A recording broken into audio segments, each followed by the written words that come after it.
Domestic violence. What does the scriptures say on domestic violence? Actually, hardly anything. And the reason I say that is because I have went through the law of Moses. Now, the law of Moses is about over 600 laws regarding God's dealing with Israel, regarding what is good, what is evil, what is good for them, what is not good for them. And as I began to meditate on the concept of domestic violence, I tried to find scriptures that deal with that exactly, and I couldn't find anything. I couldn't find nothing. And I'm being honest. I could not find one scripture that dealt with a husband abusing his wife. I could not find one scripture that said a husband couldn't beat his wife. I'm serious. I could not find one scripture that dealt with wife abuse or husband abuse. Why? Well, the reason is because of their culture and how things were done. Now, I'm well aware of the New Testament that talks about the wife or the husband loving his wife like Christ loved the church, and the husband should treat his wife like he would treat himself, which is found in Ephesians 5th chapter. I'm not reading it. I'm talking about examples of domestic abuse. I couldn't find nothing. So I went to the internet to look up something about it. 40 scriptures that deal with domestic abuse. Read all of them. Looked at all of them. None of them had to do with domestic abuse. It didn't. So I'm thinking, what's going on? Well, first and foremost, during the time of Moses, even Jesus, men or males were taught to fight. They were taught to fight at a very young age. If you have watched the movie 300, it'll give you a good example of that. And the reason is because during that time, there was no such thing as policemen, and there were no soldiers to fight for them or whatever else. They had to fight and defend for themselves. They had to defend their tribes. They had to defend their communities. They had to defend their own cities. So all the males were required to know how to fight. See, so at a very young age, I think probably from the age of 8 up, they were trained to know how to defend themselves, to know how to kill if necessary. David, as a young child, killed a lion and a bear. I think it was a lion and a bear with a sling. He was good at it. He used it to kill Goliath. He didn't need a spear or a sword. He did it with a slingshot. Now,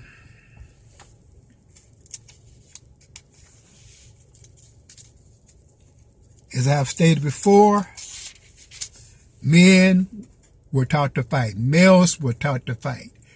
Females were taught to be future mothers.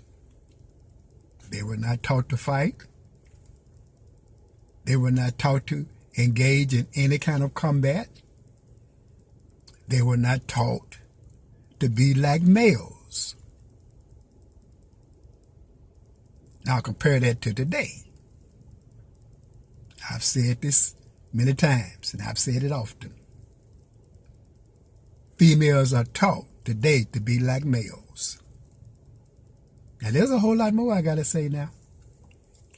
That's not the whole story.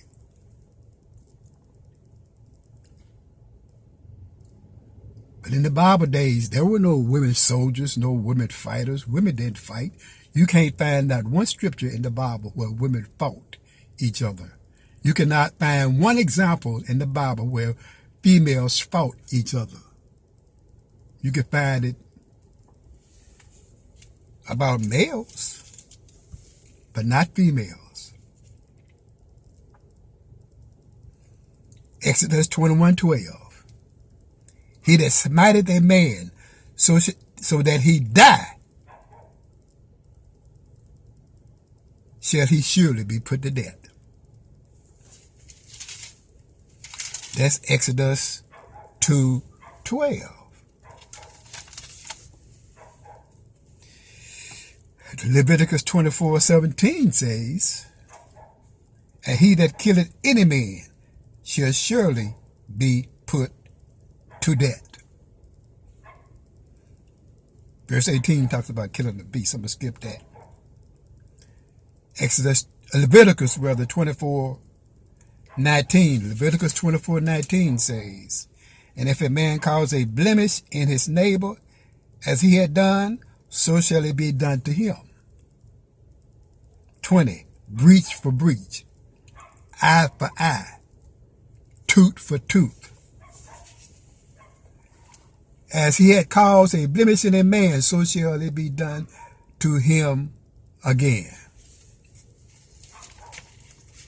There's some another scriptures I'm going to read. But see, that's why men didn't hit women in the Bible times. Because whatever was done to her was going to be done to him. If he gave her a black eye, he was going to get a black eye. If he knocked out her teeth, his teeth was going to be knocked out. Or he was going to be taken before the elders. I got some more to read. See?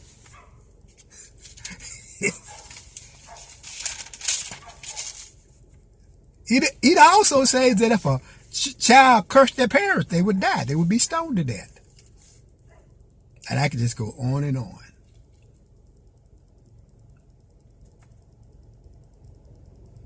(21:18). If men strive together and one smite another with a stone or with his fist, and he die not, but keepeth his bed, and if he rise again and walk abroad upon his staff, then shall he that smote him be quit. Only he shall pay for the loss of his time, and shall cause him to be thoroughly healed.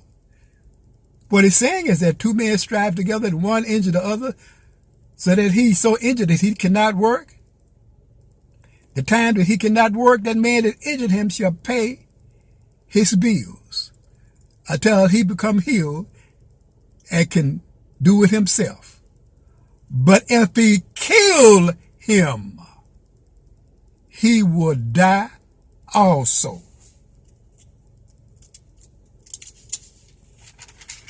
That's what it said. Now I'm going to read Exodus 21:22.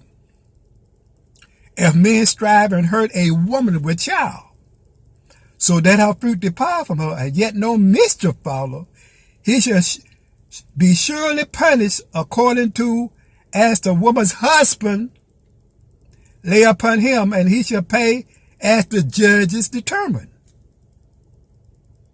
23. And if any mischief follow, then thou shalt give life for life. 24. Eye for eye, tooth for tooth, hand for hand, foot for foot. 25. Burning for burning, wound for wound, strike for strike. See, now it's talking about basically here, if a woman is injured around two men fighting. And if you lose that child, there's going to be a price to pay. But if any other mission follow, if something happened to her, whatever is done to her is going to be done to him or them. See, that's why men did not hit women. That's why the husband did not hit his wife. There was rape. Rape is mentioned in the Bible. But there was a penalty to pay. He was stoned or killed. He had to pay a penalty, or he had to marry her. It was all according to the circumstance.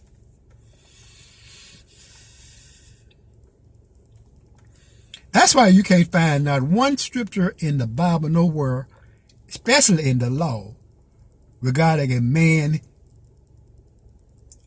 rather physically abusing a female, and especially a husband beating his wife. It just was not done. Plus, if a man hit his wife and it was found out about it, he was looked down upon. Men didn't do that. The female was the weaker vessel. She was the gentle vessel. She wasn't a warrior. She wasn't trained to be a warrior or a fighter. She was trained and taught to be a mother. Someone that's soft and caring and loving and nurturing. The men were the defenders of the village, the city, the tribe. Not the women.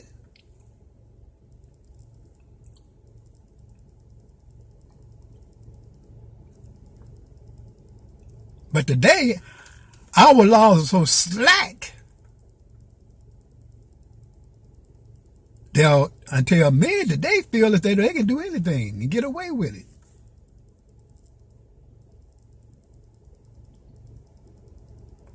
But God still don't play that. He don't play that. He don't play that. He may think he can get away with it. But God is watching and God is looking.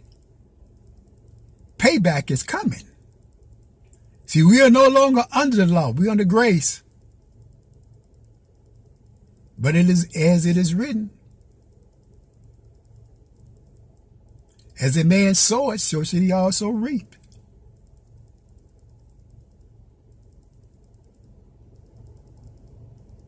That man is going to reap what he sows. Some kind of way. Now, I've shared this before and I'm going to say it again. Why do we have a problem between the male and the female? Especially in marriage. Number one, Satan and his demons. Number two, marrying the wrong person. And number three, the mouth. There's a lot of scriptures on the mouth. That's another story.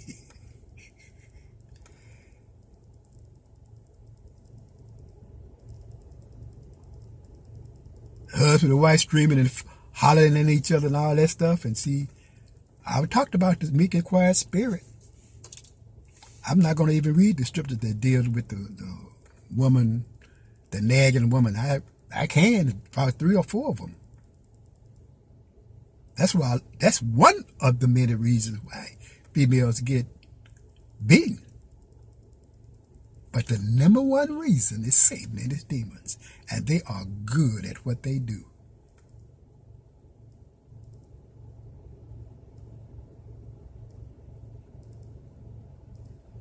But if our laws were more stricter, like in Old Testament times, there wouldn't be no violence against women, period.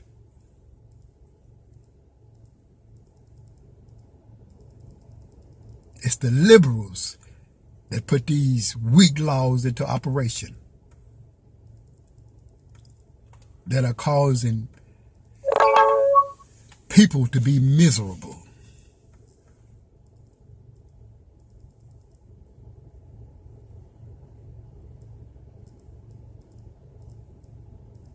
But God is still God, and he's still on his throne.